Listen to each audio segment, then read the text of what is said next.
Hello.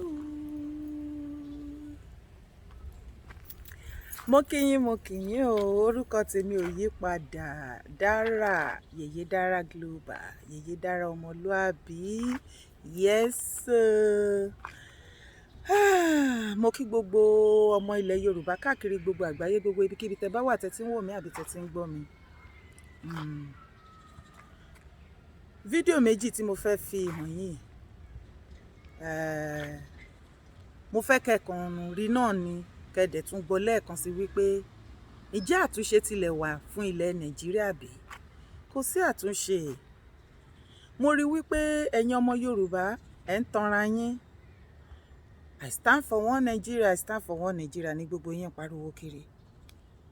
Ibo lẹ ti rí unity? Ṣé àwọn ọmọ Haúsá Fúlàní wọ́n gba ọmọ Yorùbá gẹ́gẹ́ bí ẹbí wọn? Ǹjẹ́ àwọn ọmọ Yíbò, ǹjẹ́ wọ́n gba àwọn ọmọ Haúsá Fúlàní Yorùbá gẹ́gẹ́ bí ẹbí wọn? Ǹjẹ́ Haúsá Fúlàní gba Yorùbá àti Yíbò gẹ́gẹ́ bí ẹbí wọn? Ǹjẹ́ Yorùbá àgàgà tilẹ̀ gba ọmọ Yíbò àti Haúsá gẹ́gẹ́ bí ẹbí wọn? Bẹ́ẹ̀ ni. Torí tribe tèmi nìyẹn, ẹ̀yà tèmi nìyẹn, mo sì mọ̀ wá. Torí pé àwa ni ìran tó máa ń nífẹ̀ẹ́ àlejò ju ara wa lọ. A lè yọ ojú wa fún àlejò. Ṣùgbọ́n ọmọ ìran kan náà, ọmọ Yorùbá kan náà, láíláí wàá máa gbọ́ kí n wá lọ ṣe kí ni kó wá kù sí fèmí yẹn láíláí. Bí ò tiẹ̀ béèrè kankan tó rí ọ̀nà pé ó fẹ́ ga jù ẹ lọ díẹ̀, bó ṣe máa gbé wálẹ̀ ni.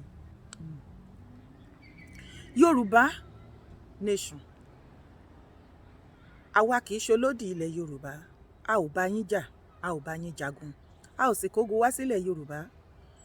Ìtìjú, ìyà, ẹ̀sín tí wọ́n fi ń lọ orí ẹlẹ́dàá àwọn ọmọ Yorùbá nílẹ̀ Nàìjíríà, òun ló jẹ́ kí gbogbo wa sọ wípé àsìkò ti tó nìyẹn, ilé tó lọ. Bó bẹ́ẹ̀ fẹ́, bẹ́ẹ̀ kọ̀. Nàìjíríà ti di dandan kó pín. Nàìjíríà á pín. Ẹ lè dá dúró, kò sẹ́ni kankan nínú yín tó ní agbára àbí ìmọ̀ kankan láti dá dúró kó má pín. Ọ̀run sì ti ń pín. Tó o bá fẹ́ sọ òtítọ́ fúnra lára ẹ̀, wẹ́nu lẹ kó wẹ́nu kọ́kọ́ wọ̀ nǹkan tó ṣẹlẹ̀ ní Nàìjíríà. Ìwọ náà, báwo lèèyàn ṣe ń gbé ní odidi ìlú a whole country? Àwọn NEPA wọ́n fẹ́ daṣẹ́lẹ̀. Iná ò sí, ìgbà tán daṣẹ́lẹ̀ iná ṣe ségesège. School kò sórí kò sídìí. Primary school to secondary school nìkan ni wọ́n ń lọ school. Higher institution wọ́n ti daṣẹ́lẹ̀ láti February. Ẹ gbà wá o. Ǹjẹ́ àwọn youth yìí tilẹ̀ rántí nǹkan gan tó ń kọ́ mọ́ báyìí tán bá tẹ̀ wá ní kọ́kọ́ wọlé padà lénìí? Ìgbà tó kúkú jẹ́ wípé tí wọ́n bá ka ìwé náà tán gboyè, bóyá BSc ni o, master ni o, PhD ni o, kò padà síbi kankan tẹ́ ẹ ti máa rí iṣẹ́ tẹ́ máa fi ṣiṣẹ́. Wọ́n kúkú dojú gbogbo ẹ̀rú mọ́ yín lọ́wọ́. Àwọn nọ́dánà kò sí nǹkan tó kàn wọ́n pẹ̀lú ìwé à ń kàwé. Àràmù ní lọ́dọ̀ wọn. Yorùbá, ẹ̀yin lẹ máa ń kàwé, ẹ̀yin ní ìgbàgbọ́ yín rọ̀ mọ́ education. Tó jẹ́ wípé kò sí nǹkan tí a kì í fẹ́ ní ilé ayé wa pé tó bá máa dí wa lọ́wọ́ education wa láti kàwé kàkà bó ṣe wù wá, ọmọ wa, ẹbí wa, ara wa. Ẹ wo ọ̀pọ̀lọpọ̀ ọmọ Yorùbá náà. Àwọn ni wọ́n ránra wọn lọ sílé ìwé, wọ́n á lọ faṣẹ́, wọ́n á tún lọ sí school nínú ìlú tó nira kókókó yẹn. Lọ́rọ̀ kan ṣá, àwọn nọ́dánà wọ́n dojú educational system wa, wọ́n dàrú torí pé àwọn ò bìlífù nínú búùkù. Wọ́n ló ń la àwọn ọmọ wọn lójú àlà sódì. Oúnjẹ kan máa lè challenge wọn. Oúnjẹ kan lè dànù rò. Oúnjẹ kan lè máa béèrè ikú tó pa baba ńlá baba wọn lọ́wọ́ wọn sì fẹ́. Ṣé mọ̀ pé àwọn ọmọ Yíbò, àwọn ilé ìbá business ni ẹlẹ́dàá tí wọ́n rọ̀ mọ́. Kò sí nǹkan tí ọmọ Yíbò lè tà tí wọ́n lè sọ dowó. Kò dẹ̀ sí ibikíbi tí ọmọ Yíbò bá wà àti jíyàn wọn kò nira torí wípé kò sí iṣẹ́ tí irú nǹkan tí wọ́n lè fi ṣe business.